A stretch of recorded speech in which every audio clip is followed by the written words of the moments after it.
Hey guys, this is Women's Grandmaster Sabina Foishor. Welcome back to my YouTube channel, 15 minutes or less day-to-day chess games analysis. I really hope you enjoyed my day 4. This is a bonus video for day 5, the one that I promised you. As mentioned earlier, I'm going to go over this game between Lasker and Capablanca. This game was played in St. Petersburg in the final in 1914. And before we start going through the game, I want to make an important historical note about this event that took place in St. Petersburg. And the important thing that I want to mention is that this tournament was partially organized and funded by Nikolai II, the Tsar of Russia. And he decided that he was going to award the first 5 titles of Grandmaster. So the first titles that were awarded were there at that tournament. The top 5 players in the event were going to be awarded the title of Grandmaster. So definitely it was a really important tournament that needs to be remembered by all of us, because this is how we came to the titles and the importance of them and what they mean and everything else. So the players who actually got the title, the first 5 players were Lasker, Emmanuel Lasker, Jose Raul Capablanca, Alexander Alekhine, Taras Zigbert, and Frank Marshall. So make sure you take a note of that. It's always good to know a little bit of chess history, so I want to thank my fiancé for having pointed that out to me, so that I can share it with you. Let us start the game. This game was played in the round 7, and Lasker was really determined to win this game, because if later, let's say Capablanca would have lost one more game, Lasker would have finished first. So he had to win the game and then expect for Capablanca to lose one game. It's not fun, but you know, first you have to win and then think for the future. So here's the Spanish exchange variation: d4, e takes d4, queen takes d4, trading the queens. And now that the queens are off the board, we are looking at the end game. We're looking at the pawn structure. As you can see on the king side, white has a majority, and his majority is mobile, meaning that I will be able, if this were to be a king-pawn endgame, so all the pieces would get traded off the board and will stay just with the pawns and the kings, white has the opportunity of playing f4, e5, f5, e6, creating a pass pawn and eventually winning the game. It is not the same, we cannot say exactly the same for black, because although he has 4 versus 3 on the queen side, his majority is not mobile, so he won't be able to create a passed pawn.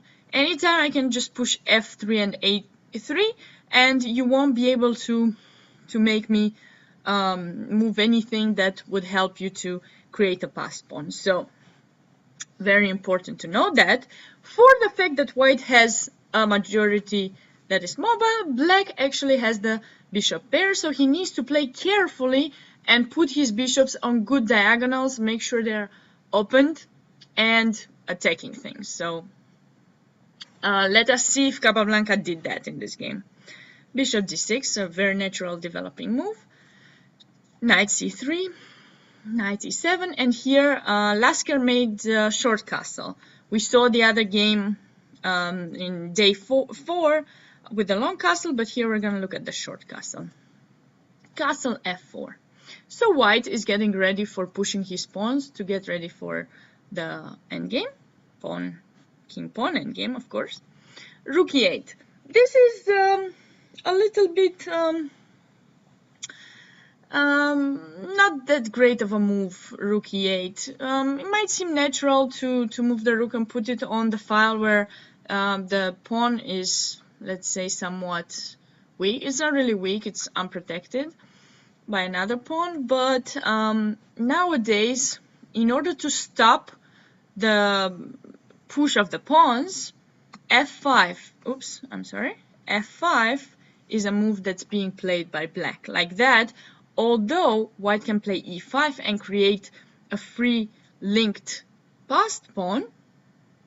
After bishop c5, attacking the knight, bishop e3, black can just give away his bishop pair, but with the idea that now I'm going to play b6 and c5 and get this long diagonal for my bishop, where my bishop is going to be opened and controlling everything on the diagonal, being able to activate it eventually maybe to e4. Then this king is going to come towards e6, blockading the pawn. This knight is going to have some ideas of jumping around knight c6, knight d4, activating the knight, and even if we were to enter in a king-pawn endgame, it will be almost impossible for white to win this because I won't have a way to enter with my king. So with my king in e6, you won't have a way to enter and actually push the pawn. So this is a very good idea, this f5, thinking towards the king-pawn endgame, of course. But Capablanca did not play f5. He played rook e8, knight b3. This is a prophylactic move from Lasker's side. He moves the knight to control the c5 square, in the same time opening up this diagonal. This bishop is going to normally be developed in e3, possibly e3, maybe put in d4.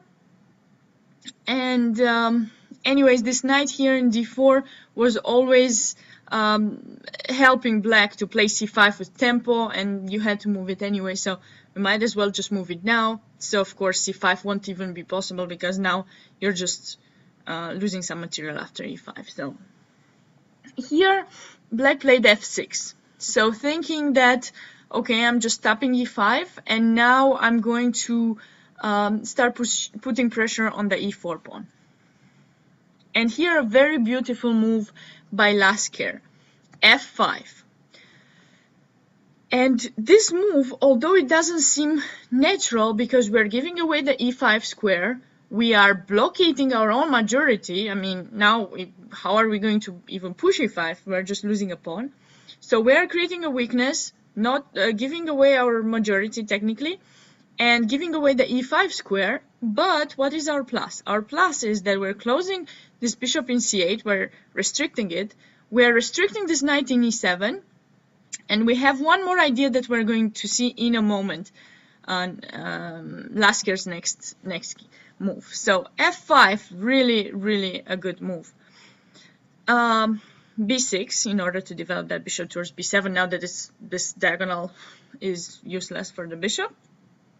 Bishop f4. This was the idea of f5, and a very important idea. If black would have had c5 and this knight in c6 and would be able to actually blockade this pawn, this e4 pawn on e5, put a piece on e5 and remain with that piece there, so like an outpost basically, black would have had a good position. But he's about 2 moves too short, maybe even 1. If he had at least c5, he could play maybe now knight c6 to try to maintain that square. But definitely if he had the knight already in c6 and now be able to play bishop e5 or knight e5, that would have been great possibility for him. Unfortunately, he's moved too short. And here Capablanca made a big mistake. He played bishop b7, allowing Lasker to trade off the bishop, and instead of that he had to capture in f4. Why is this move so? And this would have been a typical move for Capablanca. Bishop takes f4, trading a piece.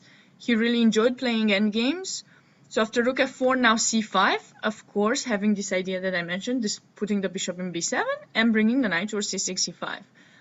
And although it allows white to play rook d1 and try to get the d file and activate the rooks, black would still have a quite decent position playing on the e4 weakness. But bishop b7, we're going to see why it was such a bad move, because after the trade, knight d4, the knight is coming towards e6, which now is a very visible outpost in black's position. And rook d8 was not the best choice for black, as he does not really realize the importance of an outpost here in e6. Maybe in this position black should have thought of how to activate pieces somehow, and maybe play c5 and then try to play d5,